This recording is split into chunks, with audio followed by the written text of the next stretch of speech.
What if Luffy never met his chef? The story of the Straw Hats always feels like destiny. A boy with a straw hat, a swordsman with 3 blades, a navigator who can read the weather, a sniper with a long nose, and then a cook with a black suit and a burning heart. It feels inevitable now, like these people were always meant to meet. But in this timeline, they don't. Luffy still leaves Fuchsia Village with the same grin, the same dream, and the same impossible confidence.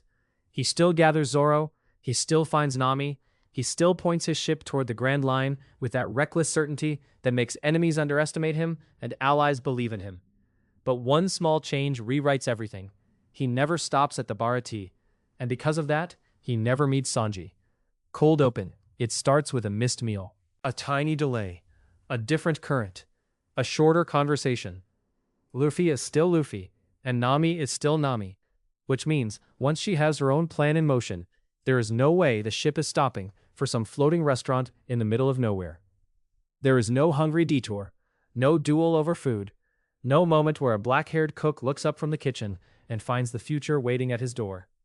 The Going Merry sails by Baratie like it never existed, and that one mistake changes the entire shape of the crew. In the original path, Baratie was a turning point. It was where a cook learned what it meant to leave, and what it meant to be needed. But here, that chapter is erased. Luffy is focused on Nami, and Nami is already carrying the weight of Arlong Park on her back. The sea is moving fast, and Luffy does what he always does best. He follows the person in pain. So the Straw Hats sail straight past the floating restaurant and keep going. No Sanji, no Zeph's challenge, no kick to the face that had become the beginning of a lifelong bond. No voice reminding Luffy that a crew survives on more than swords and ambition. Just wind, hunger, and the road ahead. Baratie without Luffy. At the Baratie, the story still arrives. Don Krieg still comes crashing in with his wrecked fleet and his poison, his arrogance, and his hunger for control. But without Luffy there to disrupt the battle, Baratie's victory becomes a more desperate thing. Zeph and the chefs fight like men defending their home, because that's exactly what it is. Sanji is still there, still brilliant, still infuriating, still impossible to ignore. He fights because that's what he does, but he also watches the world with different eyes now. Luffy never comes to claim him, so no one forces Sanji to face the question he's been avoiding his entire life. Where do I go when this place is no longer enough? After Krieg's attack, the Baratie survives, but it doesn't come out clean. The damage is deeper. The ship is scarred. Several cooks are injured. Supplies are lost. Zeph's body, already worn down by a life built on grit and sacrifice, takes a harder hit than he'd like to admit. And Sanji, who in another world would have left with a stranger's dream burning in his chest, stays. He stays because someone has to rebuild. He stays because Zeph needs him. And he stays because some part of him believes leaving now would be the same as abandoning the only family he has ever known. But that choice plants a darker seed. Sanji doesn't become the Straw Hat's cook. He becomes the Baratie's shield. Arlong Park, meanwhile, Luffy reaches Arlong Park with the same fury he always had. Nami's betrayal still cuts deep, and her tears still matter. If anything, the crew's unity is even more fragile here, because there is no cook to steady them, no warm meals before battle, no sharp-tongued voice reminding them to keep their heads straight. They arrive tired, underfed, and emotionally frayed. But Luffy still wins. He breaks Arlong's arrogance, destroys the tyranny, and gives Nami her freedom. That part doesn't change. It's Luffy's gift, one of the few things in the world that can be called simple and absolute. What changes is what comes after. The Straw Hats leave Arlong Park victorious, but not restored. Their bodies are battered. Their stomachs are empty. The Going Merry feels smaller somehow, like the missing presence aboard it has already carved out room for absence. Luffy, who usually treats hunger like a joke, starts to look pale from sheer exhaustion. Zoro shrugs it off at first. Nami notices immediately. Usopp complains loudly enough to hide that he's worried. There is no Sanji to turn starvation into a routine. No Sanji to turn scraps into life. The crew doesn't just miss a cook. They miss the center of gravity that keeps a ship moving when everything else is chaos. The Grand Line punishes the Straw Hats almost immediately. Without Sanji, food becomes strategy instead of comfort. Every island means uncertainty. Every storm means less preserved supply. Every battle drains them harder because there is no one watching the calories, the recovery time, or the mood of the crew with the cold precision of a professional cook who understands that morale is just as important as meat. Luffy pushes forward anyway. That's what he does. He grows stronger because he has to. When you take away one of his anchors, he stops drifting and starts burning. He trains harder. He eats less consistently. He learns to ignore the pain in a way that borders on self-destruction. Zoro becomes even more of a blunt instrument because someone has to be the wall. Nami starts managing the ship with a tighter grip, compensating for the lack of structure by becoming sharper, more practical, and more exhausted. Their victories come, but they cost more, and the cost compounds. There are days when the crew arrives on an island, and the first thing they look for isn't treasure, not adventure, not danger, but food. Real food. Food that won't make them slower. Food that won't run out in 2 days. Food that doesn't require Usopp to become an improvisational chef with a death wish. This is where the missing cook matters most. Because Sanji was never just the person who fed them. He was the reason they could keep being reckless without breaking apart. Alabasta. By the time they reach Alabasta, the Straw Hats are already carrying more wear than they should. And this time, there is no Sanji to disappear into the shadows and quietly fix the impossible. That absence changes the entire war. In the original history, Sanji's intelligence saves lives in ways that are easy to overlook. He's the one who moves unseen, improvises under pressure, and makes the battlefield tilt in the Straw Hats' favor. Here, those moments belong to no one. Or rather, they belong to everyone. Crocodile's trap is still a nightmare. The desert is still merciless. Vivi still fights with everything she has. But the crew arrives less prepared, more dehydrated, and more brittle. There is no calm tactical mind in the middle of chaos. No one to slip behind enemy lines and rescue the plan when brute force isn't enough. So Luffy has to do more. He takes more damage. He uses more of himself. He wins harder, if that makes sense.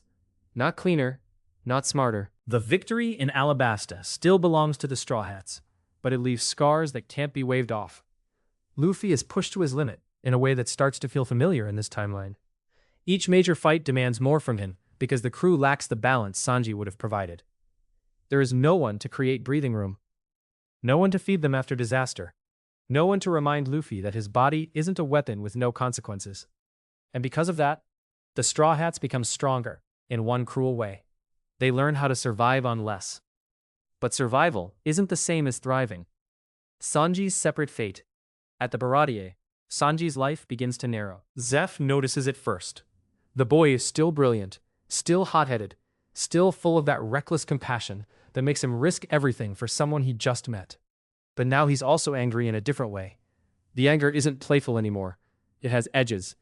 Because every time Sanji looks out at the sea, he sees a door he never opened. He should have left. He knows that now. But he also knows he didn't. Zeph, for all his harshness, understands.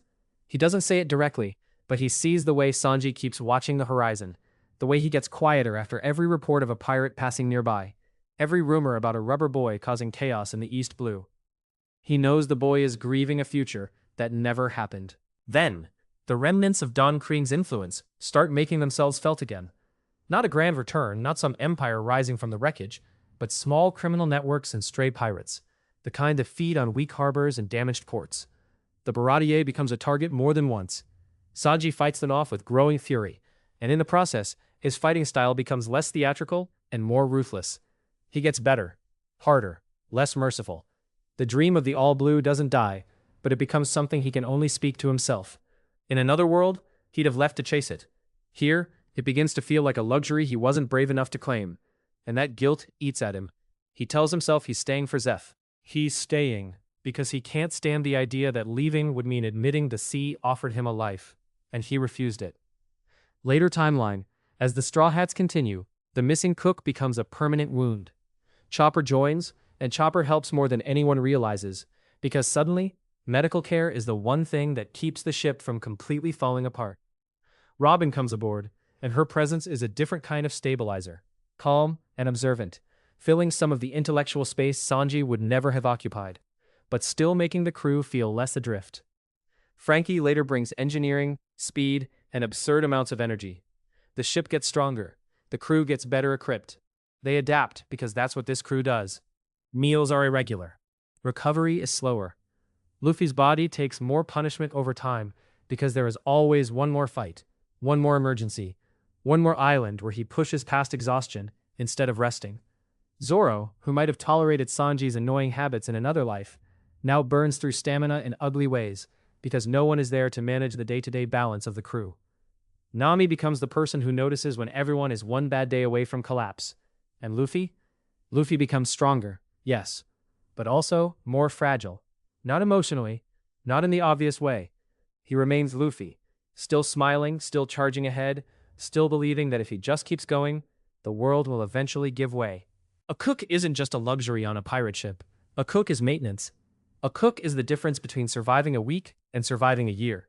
Without Sanji, every battle taxes Luffy twice. Every chase becomes more dangerous.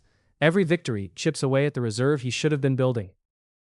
By the time they're deep into the Grand Line, the crew has learned to compensate. But compensation isn't replacement. Final outcome.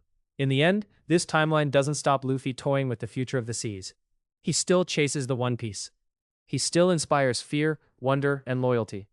He still becomes the kind of pirate people tell stories about. In fact, in some ways his legend grows even more brutal because it has to.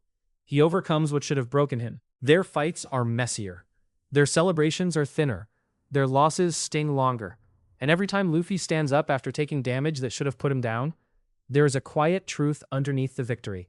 He's paying for the missing seat at the table. Meanwhile, Sanji becomes stronger in the way lonely people often do. Not softer, not happier, stronger through pressure, through regret, through having no one to hand his dream to. He becomes colder with strangers, more controlled in battle, and more dangerous when Baratie is threatened. His compassion remains, but it's buried under years of self-denial and responsibility. He's still searching for the All Blue, even if he no longer says it out loud with hope. And if their paths cross later, it won't be the easy meeting of destiny it was meant to be. It'll be harder. Luffy will see a cook who never left the stove, a man sharpened by regret and duty. Sanji will see a captain who became great without him, but not unscarred. And somewhere between them will be all the meals never shared, all the battles fought the hard way, and all the years that should have belonged to a different kind of family. So the question isn't whether Luffy can still become Pirate King. He can. The question is what it cost him to get there. And when Sanji and Luffy finally meet in this timeline, where should it happen? At sea? On an enemy ship? At a ruined Baratie? Let me know where you think the Straw Hat's missing chef and his captain should finally cross paths.